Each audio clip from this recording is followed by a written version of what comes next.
Les contes de Tata Sumba. Tata Sumba. Les contes de Tata Sumba. Tata Sumba.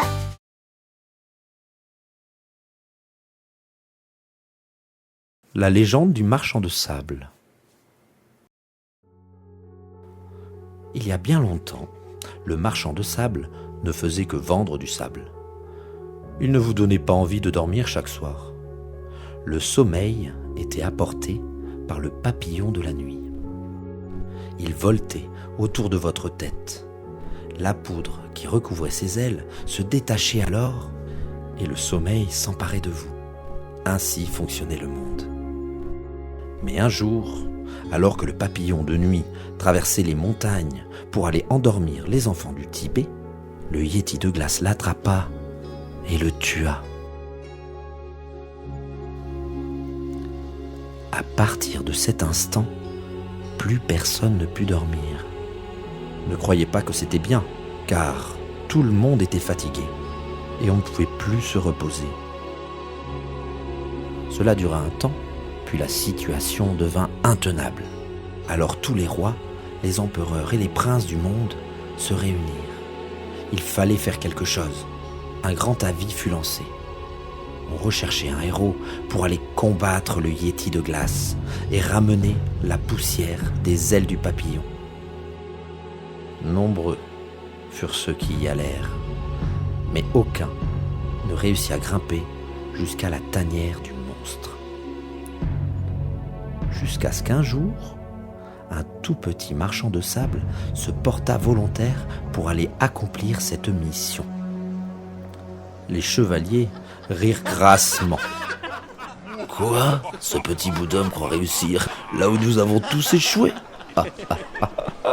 Non, je n'y crois pas. » Les rois eux-mêmes ne purent retenir un sourire amusé, tandis que les impératrices cachèrent leur gloussement derrière leurs éventails.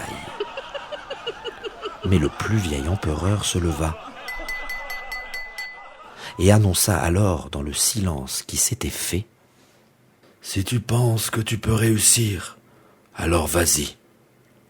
La récompense que nous t'offrirons sera à la hauteur de ta réussite. » Alors, le petit marchand de sable commença son long voyage, emmenant avec lui sa mule et son lourd chargement de sable, laissant derrière lui sa douce femme garder le foyer. Au bout de quelques semaines, il atteignit les pentes de la montagne. Il commença à grimper, mais le sol glissait fort. À chaque fois qu'il manquait de tomber et de redescendre à cause du verglas, il prenait une poignée de sable et la jetait sur le sol. Il caressait son âne en attendant que cela dégèle. Puis, il repartait dans le froid sous la lueur tremblante de sa torche.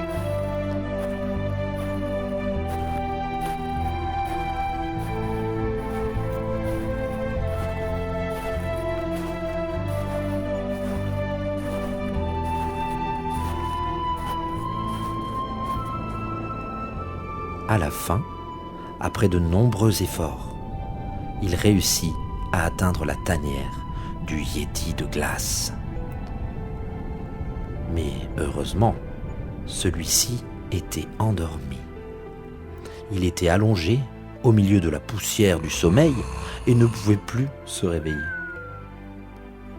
Le petit marchand de sable approcha prudemment du monstre, puis commença à mettre la poussière dans sa cargaison de sable. Lorsqu'il eut fini, il fit demi-tour pour vite rentrer chez lui.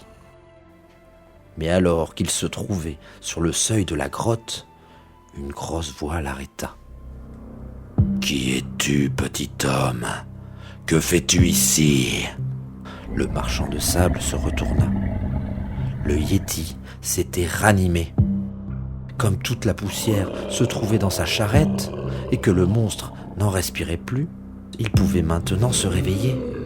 Et il lui répondit : « Je ne suis qu'un pauvre marchand de sable, Seigneur Yéti.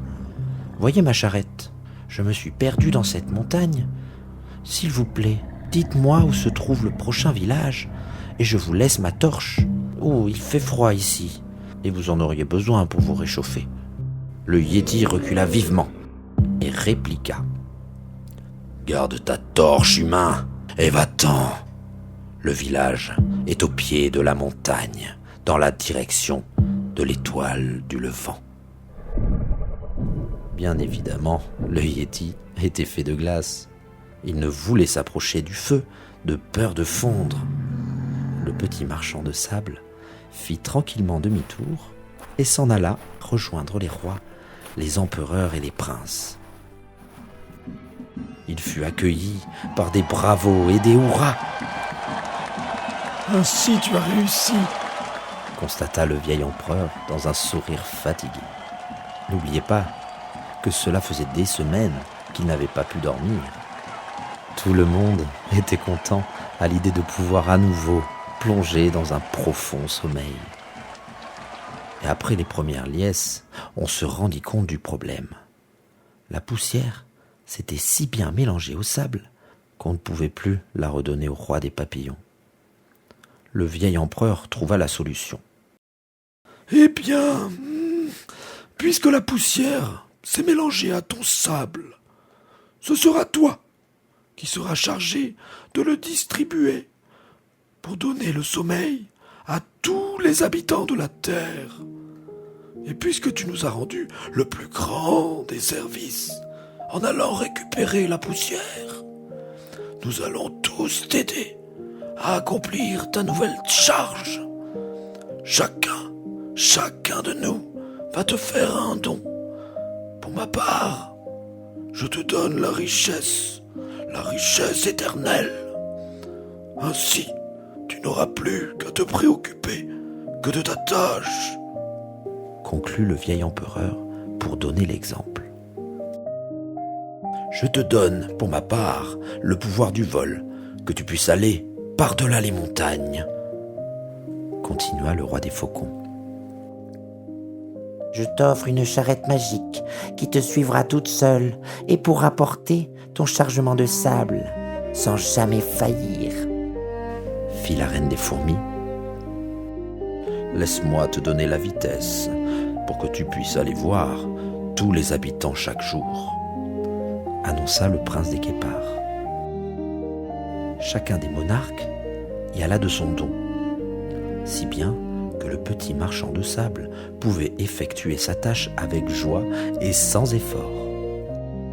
Il était fier de l'importance qu'on lui donnait et heureux de pouvoir se rendre utile.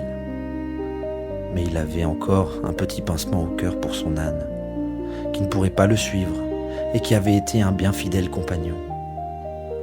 Alors qu'il le regardait et le caressait avec tristesse, la femme du vieil empereur s'en émut.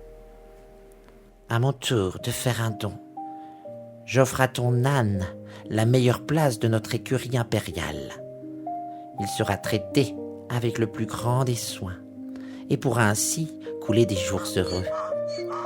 Et chaque fois que tu voudras venir le voir, les portes te seront grandes ouvertes. » Alors l'empereur s'avança et termina. « Va maintenant, il est temps que tu commences ton office. »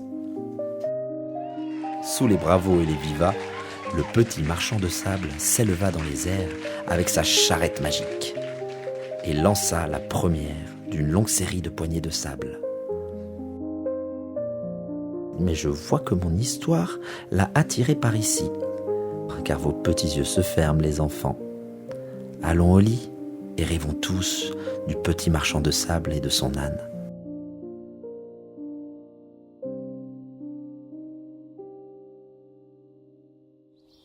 C'était le conte de Tata Sumba. À bientôt pour de nouvelles histoires. Salut les foufous.